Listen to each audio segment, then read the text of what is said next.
would you do the world a favor and be you?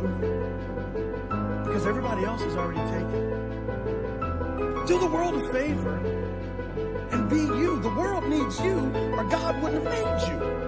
If God wanted me to be somebody else, I wouldn't be here. I would be them. Stop trying to be somebody else. Stop letting the culture define what's beautiful. God says you're beautiful. Have you listened to God's voice in Psalms 139, 13, and 14? That when you were in your mother's womb, you were wonderfully and fearfully made? Have you looked in the mirror and said, I'm wonderfully and fearfully made because God says? Or have you looked at TV images? Have you looked at magazine covers and said, oh, I'm ugly because I don't look like them? And God is going, precious child, you are beautiful to me. Too many people go around feeling wrong on the inside. They don't really like who they are.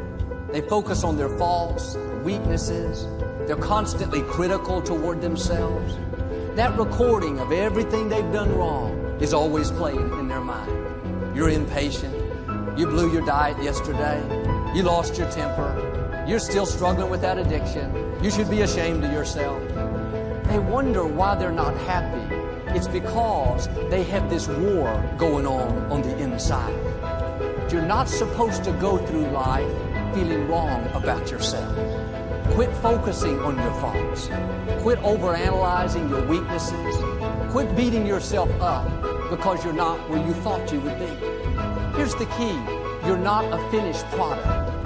God is still working on you. The scripture says God changes us from glory to glory. You have to learn to enjoy the glory that you're in right now. You may have some weaknesses. We all do. There may be some areas where you know you need to improve, but being down on yourself is not going to help you do better. Having that nagging feeling, telling you you don't measure up, God's not pleased with you, you'll never get it right, it's not going to help you move forward. You have to accept yourself right where you are, faults and all. God is the potter, we are the clay. He's the one making you and molding you. It may not be happening as fast as you would like, but you don't control the timetable. Will you trust Him in the process? Will you accept yourself in the glory that you're in right now? Don't go around being against yourself.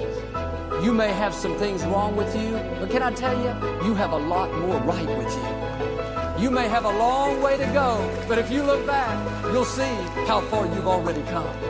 Keep your flaws in perspective. Every person has something they're dealing with. When you are for yourself, you are in agreement with God. And some people have never once said, I like myself. I like my gifts. I like my personality. I like my looks. I'm happy with who God made me to be. If you don't like yourself in a healthy way, other people are not going to like you. You project what you believe on the inside. If you feel wrong about yourself, you project inferiority, unfriendliness, discontentment. I'm asking you to feel good about who you are. You may not be where you want to be, but you're on the way. God is changing you from glory to glory. Start enjoying the glory that you're in right now. You may have some weaknesses. We all do. Don't you dare go through life against yourself. God is saying today, you are my beloved son, my beloved daughter, in whom I am well pleased. Now do your part. Start putting on the breastplate of God's approval each morning. If you'll do this, I believe and declare every chain that's holding you back is being broken. God is going to keep making you and molding you. You're going to come up higher, overcome those obstacles, and become everything He's created you to be.